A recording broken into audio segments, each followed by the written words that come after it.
నమస్తే, welcome to our channel. నేను పద్మిని. ప్రస్తుతంతో పాటు ప్రముఖ ఆధ్యాత్మికవేత్త, వాస్తు జ్యోతిష పండితులు, లలిత ఉపాసకులు, వాస్తు జ్యోతిష శిక్షణ నిపుణులు బ్రహ్మశ్రీ నానాజీ పట్నాయక్ గారు మనతో పాటు ఉన్నారు. మాట్లాడదాం. నమస్కారం అండి.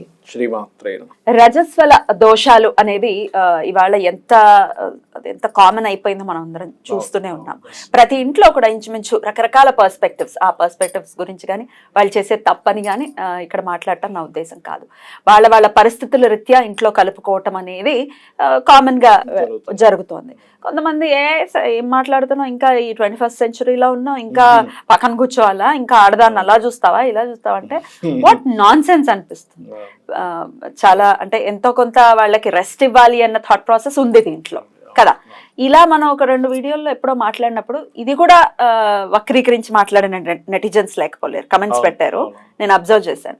అమ్మా ఎంత పక్కకు కూర్చున్నా సపోర్ట్ చేశారు, కానీ ఇంకా థాట్లు చూడండి.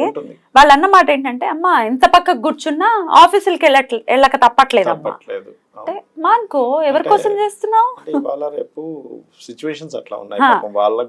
నేను అదే అంటున్నా, ఆ సిచ్యువేషన్స్ అలా ఉన్నాయి. బట్ ఆఫీసులకి వెళ్ళినా ఇంట్లో పని తగ్గుతుంది కదా, అట్లీస్ట్ పక్కకు కూర్చుంటే మనం థింక్ పాజిటివ్ అన్న యాంగిల్లో మనం మాట్లాడతాం. Sir what ever it is, ఈ రజస్వల దోషాలు ఏదైతే ఉన్నాయో, అంటే నా ఉద్దేశం ప్రతి నెల ముట్లు కలుపుకోవటం రీత్యా ఏమైనా శాస్త్రం చెప్తోందా, ఏమైనా ఖచ్చితమైన దోషాలు ఖచ్చితంగా వస్తాయి, తద్వారా రకరకాల కష్టాలు పడేటటువంటి పరిస్థితి ఉంటుంది అనేది ఏమైనా ఉందా సార్?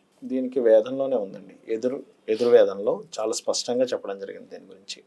అసలు ఇది ఎందుకు వచ్చిందో కూడా దీనికి రీజన్ ఉంది, ఒక లెక్క ఉంది దీనికి. ఎట్లా అంటే, మనకి బృహస్పతి ఒకసారి ఇంద్ర సభలో బృహస్పతిని అవమానించినందుకు ఆయనకు ఎవరికి కనబడకుండా అజ్ఞాతంలోకి వెళ్ళిపోతారు, ఎవరు ఉండరు. అసలు బృహస్పతి లేకపోయేసరికి ఈ రాక్షసులందరూ ఏం చేస్తారంటే, ఇప్పుడు దేవతలకి బృహస్పతి లేడు, గురువు లేడు కాబట్టి గురుబలం తగ్గిపోయినందుకు మనం అందరం ఏం చేద్దామంటే, మనం వాళ్ళ మీద యుద్ధం చేసినట్లయితే మనం గెలవగలుగుతాము అన్నప్పుడు శుక్రుడు చక్కగా ఒక ప్రణాళిక రచించి ఈ వీళ్ళందరి మీద యుద్ధం ప్రకటిస్తే ఓడిపోతారు వీళ్ళందరూ.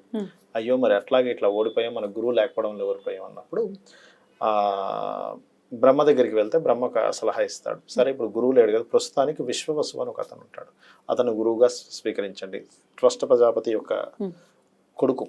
సరే అప్పటికి ఇంద్రుడికి డౌట్ వస్తుంది, అతను కొంచెం రాక్షసులకి మేనల్లుడు అవుతాడు కదా, మనం ఏమైనా ఆయన్ని గురువుగా తీసుకుంటే అవిస్సుల్లో అటు వెళ్ళడం ఏమైనా జరగవచ్చేమో అంటే, ఆ ఛాన్స్ ఉంది, కాకపోతే నువ్వు కొంచెం అది జరగకుండా చూసుకొని కంటకని పెట్టుకొని ఉన్నాడు అంటాడు.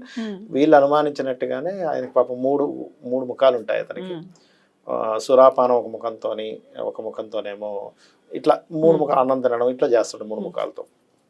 అయితే ఇది బయటికి మాత్రం చక్కగా దేవతలకి అవిస్సులు అందుతున్నాయంటే చేస్తూ, పక్కకు మాత్రం ఆవిస్సులన్నీ రాక్షసులకి చెందేలా చేస్తాం. మొత్తం మీద ఈ విషయం ఇంద్రుడికి తెలుస్తుంది. అతని యొక్క ఖడ్గంతో వజ్రాయుధంతో అతని శిరస్సుని ఖండిస్తారు. ఖండించిన తర్వాత ఎంతైనా అసలు బ్రహ్మహత్యా పాతకం చుట్టుకుంటే అదే బ్రహ్మహత్యా పాతకంతో అట్లాగే అతని జీవితం వెళ్తాడు. అందరూ ఎక్కడికి వెళ్ళినా అసలు నువ్వు బ్రహ్మహత్య చేసావు అని. అప్పుడు ఆయనకి ఒక రకమైన ఇది వచ్చేస్తుంది, అది ఏమిటి పరిస్థితి అన్నప్పుడు దాన్ని నలుగురు పంచుకుంటారు ఆ పాతకాన్ని, ఆయనకి లేకుండా ఉండడం కోసం. అది ఎవరెవరు పంచుకున్నారు అనేటువంటిది వేదంలో ఉన్న విషయం. దీన్నే దేవి మనకి భాగవతంలో కూడా ఉంటుంది, ఇది సేమ్. ఇది ఒకటి భూమి, రెండవది చెట్లలో అంటే అన్ని చెట్లు కాదు, చెట్టు నుంచి కారే జిగురు, మూడవది నీటిలో ఉండే నురగలాగా వస్తుంది చూసారు, అందుకే నురగలాగా నీళ్ళు ఉంటే దాన్ని ఆచమనం చెయ్యం, బుడగలు ఉండకూడదు.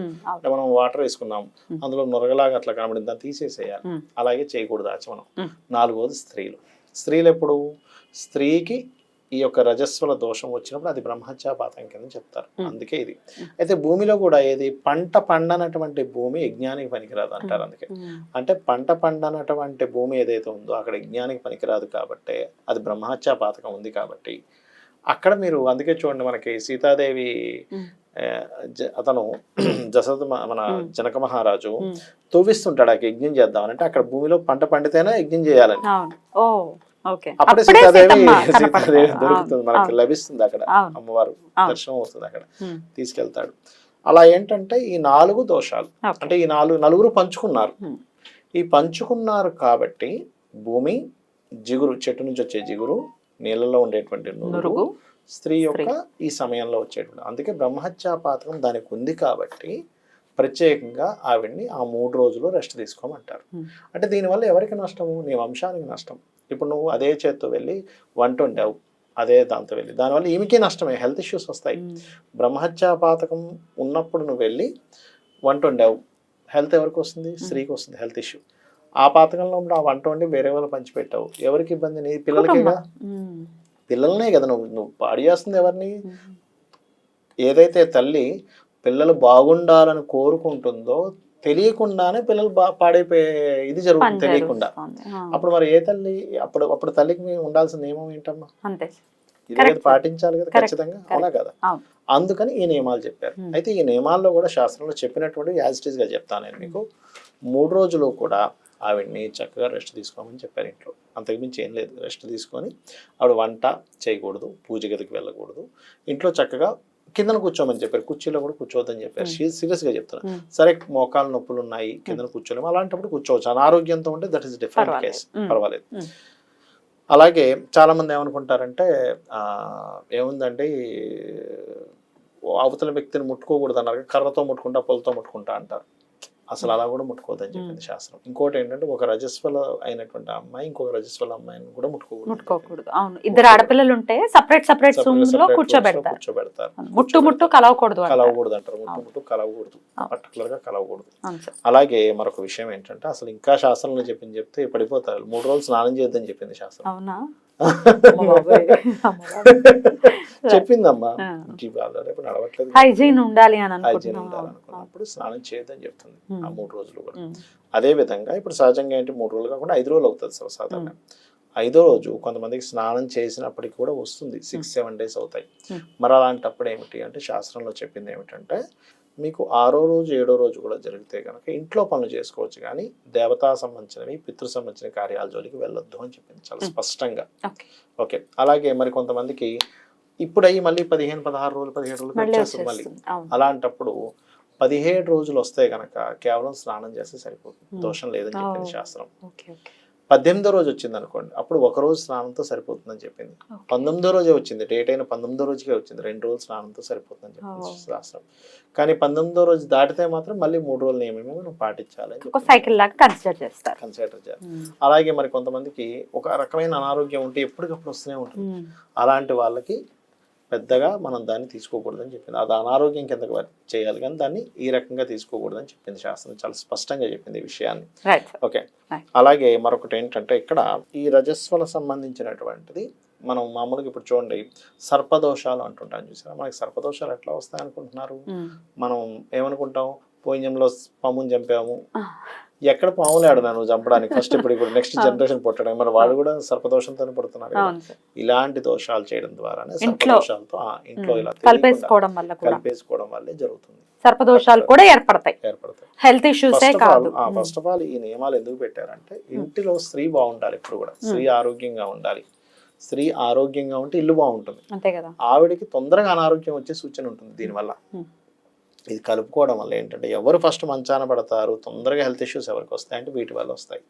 ఇంకోటి ఏంటంటే ఇవి చేసినప్పుడు ఏమవుతుందంటే కలిపేసుకోవడం లాంటివి జరిగేటప్పుడు మన చుట్టూ ఉండే నెగటివ్ ఎనర్జీ ఉంటుంది చూసారా, ఈ నెగటివ్ ఎనర్జీ తొందరగా మనల్ని పట్టుకుంటుంది. ఇవాళ రేపు చూడండి అందరూ పిచ్చి పిచ్చిగా ప్రవర్తిస్తున్నారంటే భార్యాభర్తల మధ్యన వివాహం ఎందుకు సరిగ్గా కలిసి ఉండలేకపోతున్నారు, ఎందుకంటే వాళ్ళ బుద్ధుల్లోని వాళ్ళ ఆలోచనలోని నెగటివ్ ఎనర్జీ ఎంటర్ అయిపోయి ఉంటుంది. అందుకని ఏమవుతుంది, అవతల వ్యక్తి పాపం అబ్బాయికి మంచి కోసం చెప్పినా చెడుగా అనిపిస్తుంది అబ్బాయికి, లేదా అబ్బాయి మంచి కోసం చెప్పినా అమ్మాయికి చెడుగా అనిపిస్తుంది. ఎందుకు అనిపిస్తుంది అంటే వీళ్ళ యొక్క ఆలోచన విధానంలోని వీళ్ళ సోల్లోకి ఆ నెగటివ్ ఎనర్జీ ప్రేత సంబంధించినవి ఎంటర్ అయిపోయాయి. ఇలా ఎవరైతే బ్రహ్మహత్యా పాతకం ఎక్కువగా పట్టుకుంటుందో వీళ్ళని ప్రేత తొందరగా కనెక్ట్ అవుతుంది. ఎప్పుడైతే కనెక్ట్ అయిందో వీళ్ళు ప్రవర్తనలో పిచ్చిగా ప్రవర్తిస్తుంటే ఏమనిపిస్తుంది అవతల వాళ్ళకి, అబ్బాయికి ఏమనిపిస్తుంది, మీ అమ్మాయి ఇట్లా పిచ్చి నాకెందుకు విడాకులు ఇస్తా అంటాడు. ఎట్ ది సేమ్ టైం అబ్బాయి కూడా అలాగే అయినప్పుడు అబ్బాయికి ఏమీ మనకి నిలవలేదు కదండి అంటే ఈ వీటికి సంబంధించిన ఫుడ్ తినడం కలిపేసుకోవడం జరిగింది కదా, ఆ కనెక్టివిటీ వచ్చేస్తుంది. అందుకని అది జరుగుతూ ఉంటాయి. ఇంట్లో ఎక్కువగా గొడవలు జరుగుతున్నాయన్న కారణం కూడా ఇదే, అనారోగ్యాలు అవుతున్నాయన్న కారణం ఇదే. నెక్స్ట్ జనరేషన్ పుట్టేటువంటి పిల్లలకి ఇబ్బంది వస్తుందన్న కారణం ఇదే. భార్యాభర్తల మధ్య సఖ్యత లేకపోతున్నాయని ఇది కూడా వన్ ఆఫ్ ది కారణం. ఇది నేను మీకు ఎవ్వరు ఏమనుకున్నా చెప్పాలనుకున్నా చెప్తున్నాను. అంతే సార్, పాటిస్తారా పాటించరా వాళ్ళ మీ ఇష్టం. మీకు ఇప్పుడు శాస్త్రం ఏం చెప్పింది అది మీరు చెప్పడానికే వస్తున్నారు. అంతే. ఇందులో భయం గానీ లేకపోతే అమ్మో ఏమనుకుంటారన్న ఇలాంటివన్నీ పెట్టుకుంటే మనం ఏమీ చెప్పలేము. ఎగ్జాక్ట్లీ. మార్చుకుందాం. There is a will, there is a way. మనం ఎన్నో మార్చేసుకున్నాం, లైఫ్ స్టైల్స్ ఎన్నో మారిపోయాయి. ఇదెందుకు మార్చుకోలేము మనం? ఏదో ఒక ట్రై చేద్దాం.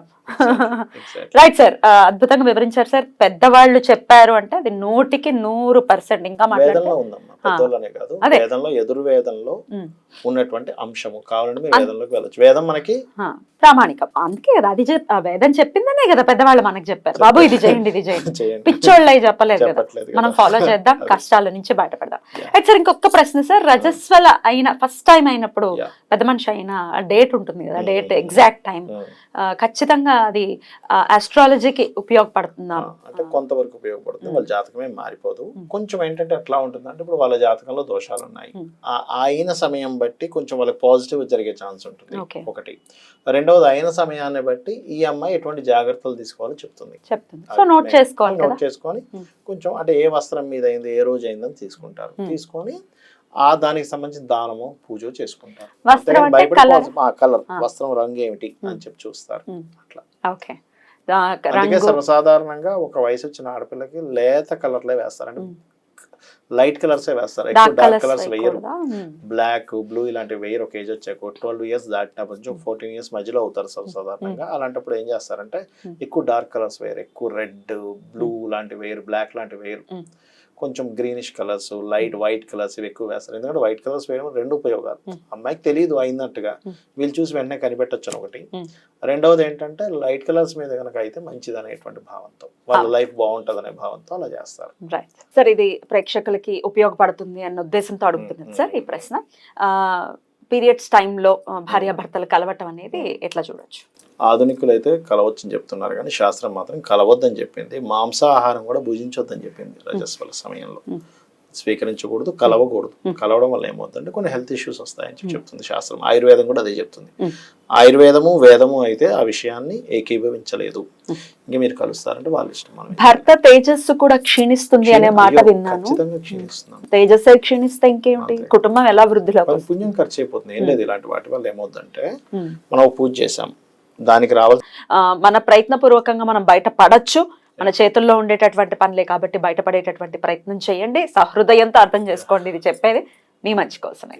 Right sir, thank you sir, నమస్తే. శ్రీమాత్రే.